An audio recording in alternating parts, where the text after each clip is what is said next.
Hello কেমফেস্টিয়ানস, কেমন আছো সকলে? আশা করি সকলেই ভালো আছো। বহুদিন ধরেই আমি চাইছিলাম যাতে অনলাইন প্ল্যাটফর্মের মাধ্যমে তোমাদের সাথে আমি যুক্ত হতে পারি, এবং তোমাদের মধ্যে অনেকেই আমাকে রিকোয়েস্ট করছিলে, স্যার অনলাইন ব্যাচ নিয়ে আসুন, অনলাইনে কোশ্চেন আনসার সলভ করা। ঠিক আছে, তো তোমাদের সেই অনুরোধ এবং রিকোয়েস্ট রাখার জন্য এবার থেকে নিয়মিত তোমাদের এই ফেসবুক পেজ থেকে, আমার এই ফেসবুক পেজ থেকে বিভিন্ন ধরনের কোশ্চেন অ্যান্সার সলভের ভিডিওগুলো আসবে। বিশেষত জেই এবং নেট এবং তোমার হচ্ছে ক্লাস 11-12 এর সেমিস্টার রিলেটেড যে সমস্ত কোশ্চেনগুলো খুবই তোমার হচ্ছে গুরুত্বপূর্ণ, সেগুলো অবশ্যই আমি নিয়ে আসার চেষ্টা করছি। ঠিক আছে, আমার সাথে যুক্ত থাকো এবং আমার সাথে বিভিন্ন ধরনের কোশ্চেন অ্যান্সারের মিস্ট্রিগুলো সলভ করার চেষ্টা করো, যাতে তোমাদের কেমিস্ট্রিতে বিভিন্ন ধরনের ভীতিগুলো দূর হতে থাকে। ঠিক আছে, চলো তাহলে শুরু করা যাক। বিভিন্ন ধরনের কোশ্চেনের মিস্ট্রি সলভ করার ভিডিও নিয়ে আমরা শুরু করছি। ঠিক আছে, দেখা হচ্ছে নতুন ভিডিওতে। হ্যালো কেমফেস্টিয়ানস, কেমন আছো সকলে? আশা করি সকলে ভালো আছো। তো আবার আমরা চলে এসেছি একটা নতুন প্রশ্ন নিয়ে, তোমাদের ক্লাস 11 এর অর্গানিক কেমিস্ট্রির একটা কোশ্চেন। যে কোশ্চেনটা তোমরা পড়েওছো, বিভিন্ন জায়গায় কোশ্চেনটা পড়েও।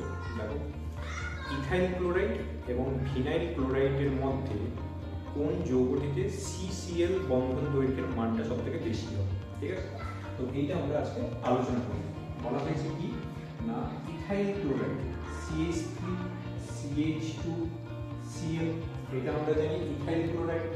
আর ভিনাইল ক্লোরাইড কোনটা না, H2C ডাবল বন্ড CHCl।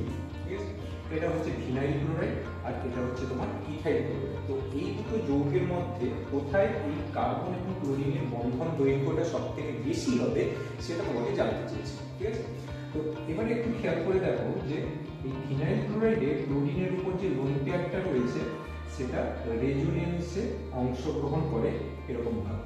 ঠিক আছে, তাহলে রেজোনেন্সে যদি অংশগ্রহণ করে তাহলে এই ভিনাইল ক্লোরাইডের ক্ষেত্রে আমরা কি দেখতে পাবো না, এই যে তোমার হচ্ছে কার্বন এবং ক্লোরিনের মধ্যে যে বন্ধনটা রয়েছে সেটা আংশিক দ্বিবন্ধন চরিত্র লাভ করবে বা পার্সিয়াল ডাবল বন্ড ক্যারেক্টার তোমার হচ্ছে লাভ করবে, তাই না?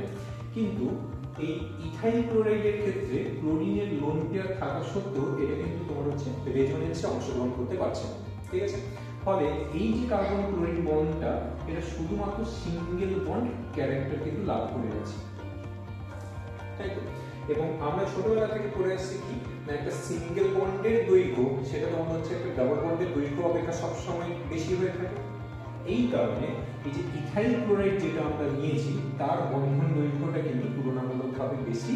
তার কারণ কি না, ভিনাইল ক্লোরাইড যৌগটিতে তোমার হচ্ছে রেজোনেন্সে অংশগ্রহণ করায় কার্বন এবং ক্লোরিন বন্ধনটি তোমার হচ্ছে আংশিকভাবে দ্বিবন্ধন চরিত্র লাভ করেছে। ঠিক আছে, আশা করি বোঝা গেল। তো আবার দেখা হবে পরবর্তী একটা নতুন ভিডিওতে, পরবর্তী নতুন একটা কোশ্চেন। ততক্ষণে স্টে টিউনড এবং ভালো থেকো সকলে। ওকে।